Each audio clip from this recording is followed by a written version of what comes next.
Hello, fabulous entrepreneur, and welcome to another episode of the Heart-Centered Business Podcast.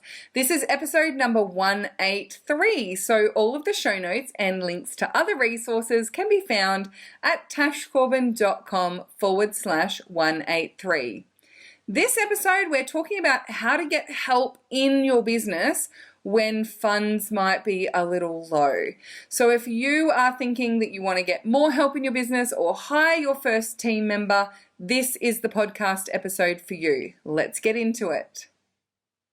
I'm Tash Corbin, and this is the Heart-Centered Business Podcast. Let's face it, when you are in business, your income isn't necessarily predictable. We have roller coasters and ups and downs, and even when you have a great month in your business, often there's no guarantee that the following month is going to be just as good. And so when you're low on funds, or you have that unpredictability of income, it can be very difficult to commit to having a new team member or increasing their hours. But the reality is that in order for us to really leverage our time and to ensure that we are staying in our zone of genius as much as possible, we cannot do everything in our business. We need to outsource some parts of our business and some parts of the bits that we're doing in order to free up our time so that we can focus on those important activities. So what I wanted to do with this podcast episode is give you some advice on how you can get support in your business if you are low on funds. And I've got 5 tips for you that might help. Now, the other thing I want to quickly just kind of address is that it can be a little bit chicken and egg, right? You're like, if I could have more support in my business, I could make more money. But I need to make more money before I can get that support in my business. And yes, sometimes it does take a leap of faith, but these 5 tips might just help you hit that tipping point so that you're able to make that commitment to having some support in your business, even if it's just a little bit to get started. So number 1, before you even go out there and start finding someone to help you in your business, is focus on your actions more closely. So chances are that some of the things that you're doing in your business aren't high return on investment for your time. Some of the things that you're doing in your business are nice to have, but aren't necessarily growing your business results quickly. And maybe they're things that can wait until you've really focused on and developed that sustainability, predictability, and profitability in your business. So go through the list of things that you're doing each week, maybe even spend a week tracking what you spend your time doing, and go through and cross off those things that are low return on investment for your time, or those things that are really going to take a long time to return on investment, and that are more long-term things that can maybe wait until you've got the short-term financial situation, for short and medium-term finances sorted, that can help you bring on that support. Because chances are with the longer-term ROI stuff, that a lot of what you're doing there are things that could be outsourced first and foremost. And so let's focus on the things that are going to get the return on investment quickly and effectively rather than those longer term things. So some examples of things that you might just stop doing for now or cross off your list for now until you've got that predictable, sustainable, profitable income coming in would be things like promoting and selling a book, for example. We know that, making those 3 or 4 sales of your book each week or whatever's happening with your book, those things, they are going to grow your business over the longer term. It might involve, getting on some kind of book list, but it's the chances of it actually having a significant impact on your business results are really low. So for now, pop it in the toy box, put it in a park it for now, and that's something you can do later on down the track. Or maybe you really want to develop 6 new freebies and set up automated sales funnels and all those sorts of things, but your existing sales funnel that gets your VIP clients in isn't converting effectively yet. Focus on the things that are going to get you the results that you need to have that sustainable, predictable, profitable income in your business. So often we can get very distracted by those shiny objects. Even I know for myself, I'm very excited about Udemy courses at the moment. And I talk about Udemy as a great strategy, but it is an advanced strategy of business and it is a longer term return on investment for your time. So for most people, it's not the right focus point for you right now. We need to get your business to the point where you can easily pay the team that you need to free up your time and focus on some of those more longer term strategies. So that's tip number one, is focus on your actions more closely and really analyze, are you doing the things that you need to do to get your results quickly, so that you can start to then free up time to be working on these longer term things. Number two, set a goal and manifest it. So I know for myself, when I wanted to bring on a new team member more permanently, I decided, well, if I can bring in an extra 10 grand this month, I will put that $10,000 aside. That's that person's fees paid for the next 6 to 10 months. And then I'm absolutely set. And I know that I've got the money there that can actually create that space and that financial freedom for me, that buffer, so that I know that I can pay that person. And so I went out there and I manifested it. And so I've talked previously in podcast episodes about having a strategy and a step-by-step process for manifesting short-term income in your business. Get out there and make it happen. And if it works and you bring the money in, make sure that you follow through with that commitment, because hiring help in your business is one of the quickest ways for you to really get that leverage on your time, get out of your zone of excellence and your zone of confidence and into your zone of genius, and really start nailing the short and long-term growth of your business. So set a goal and manifest it. And the same can be said for actually manifesting the right person. Make a list. Do you have a job description for that person? Do you have a prioritized list of what you would outsource if you did have help in your business? Or are you just looking at it as this random, fuzzy, undefined thing of, I need help in my business, but you don't actually have clarity on what that would look like, what tasks it would involve, what your budget is, how many hours you think it's going to be, or the steps that the person needs to follow in order to be successful in actually doing their duties in your business. If you haven't got that level of clarity, how are you going to manifest with clarity the person who is right for the job? So take the time to map out what it is that you would want that person to do. And you can even say, like, in 3 months from now, I'm going to hire someone in my business. They are going to take over these 10 tasks one at a time. And then you can spend 3 months manifesting the money to pay for them and getting in touch with the right person. You never know where you might find this absolutely magical, perfect fit for your business. But the first step is to get clear on what it is that you do want. So that would be step number 2, set a goal and manifest it, both the money and the person. Number 3, if you're really struggling financially but you know that you need some support, like maybe you've got kids at home and your time is limited, or you're working in a day job, or you know that freeing up some of your time and getting out of the doing in your business is critical to your business growth, then I would suggest just start with less hours but more strategic support.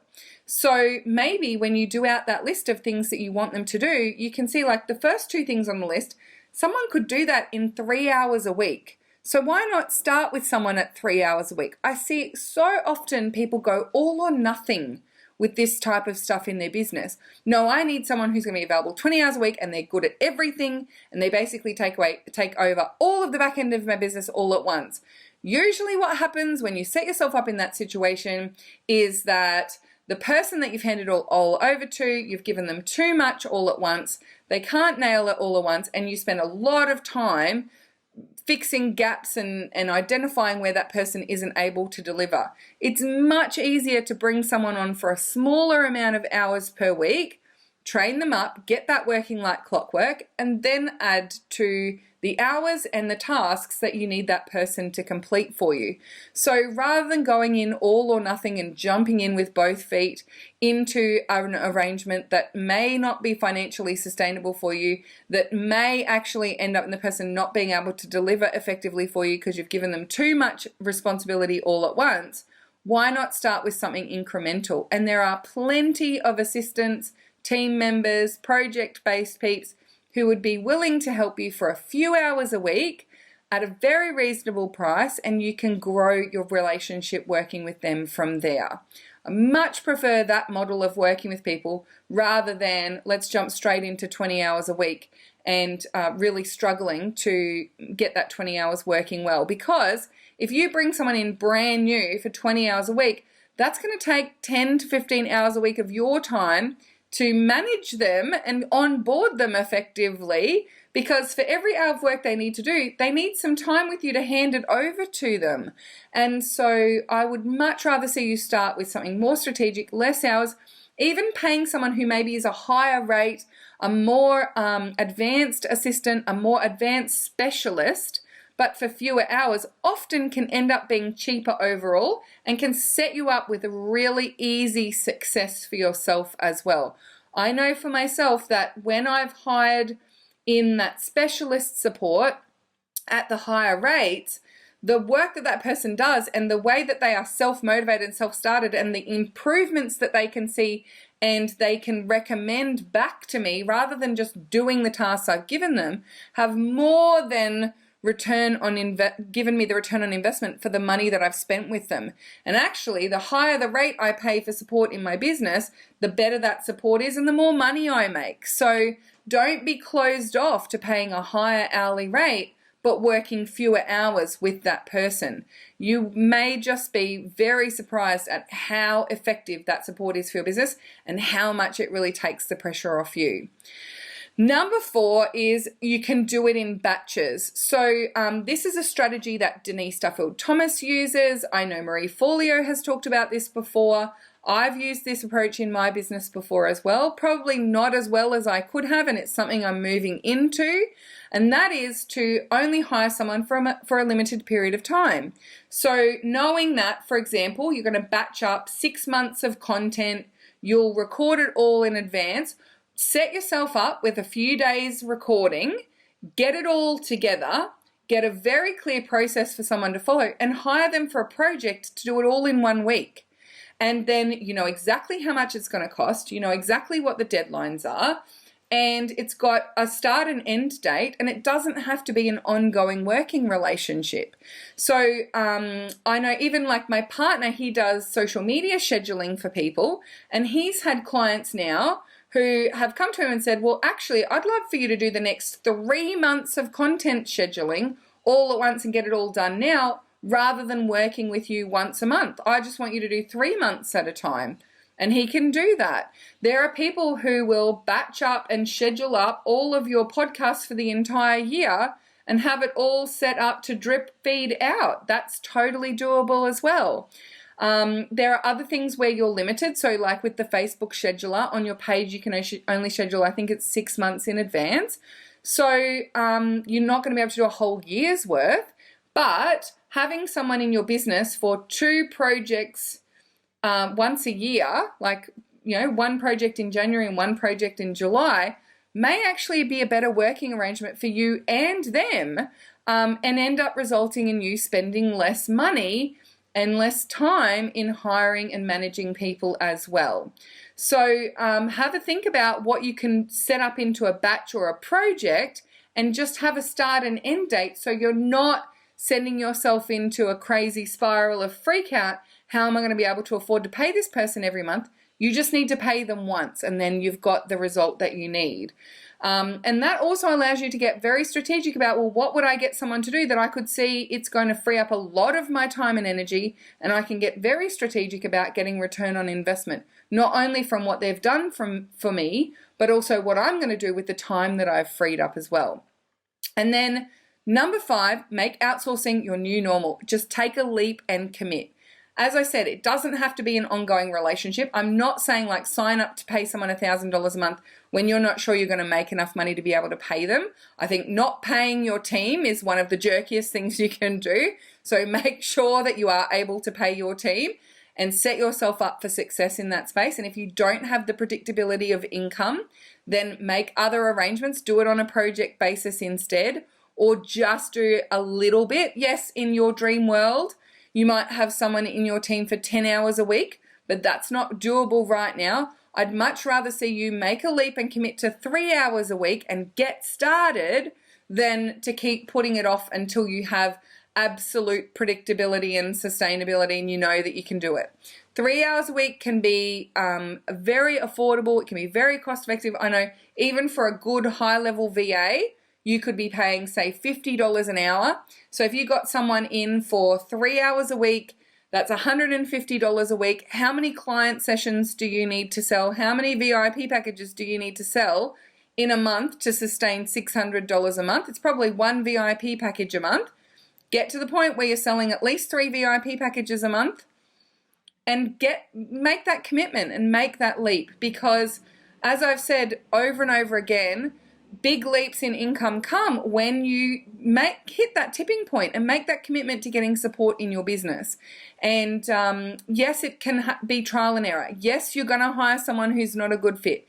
Yes, you're going to have someone let you down. All of those things are a rite of passage. So you might as well get them out of the way now while you're still in this stage of business, rather than waiting until you're at the point where they let you down right before you go on the Oprah Winfrey show or whatever it might be.